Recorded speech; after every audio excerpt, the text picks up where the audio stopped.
Diplomatic efforts are picking up pace to prevent the leading players from allowing the Israel-Hamas war from spilling over.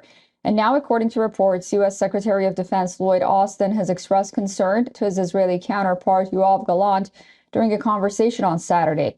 Austin reportedly sounded apprehension over Israel's action, heightening tension along the border with Lebanon. Austin's message to Gallant reflected growing anxiety in the White House that Israeli military actions in Lebanon is aggravating tensions along the border that could lead to a regional war. Sources briefed on the issue said the Biden administration is concerned that Israel is trying to provoke Hezbollah. There are fears that it could create a pretext for a wider war in Lebanon that could draw the U.S. and other countries further into the conflict.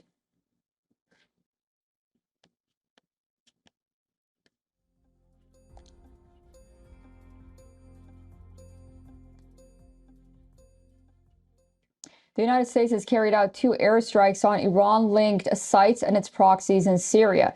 U.S. Defense Secretary Lloyd Austin said that the strikes were carried out in response to continued attacks against U.S. personnel in Iraq and Syria. In a statement, Austin said that the strikes targeted a training facility near the city of Abu Kamal and a safe house near the city of Mayadeen. Washington says that none of the previous strikes have resulted in any casualties. It's the 3rd time in less than 3 weeks that the U.S. military has targeted locations in Syria that it said were tied to Iran.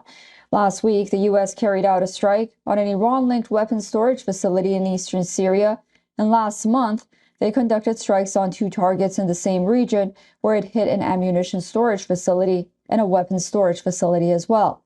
U.S. says that these places had direct ties to Iran's Islamic Revolutionary Guard Corps or its proxy groups. While they have not said that Iran directed the attacks, U.S. has often said that Iran is responsible for funding, arming, equipping, and training those groups. U.S. personnel have been targeted over 40 times with rockets and drones since October 17th. The surge in attacks on U.S. troops is linked to the war between Israel and Hamas. There are roughly 2,500 American troops in Iraq and some 900 in Syria, on a mission to advise and assist local forces trying to prevent a resurgence of the Islamic State group known as ISIS.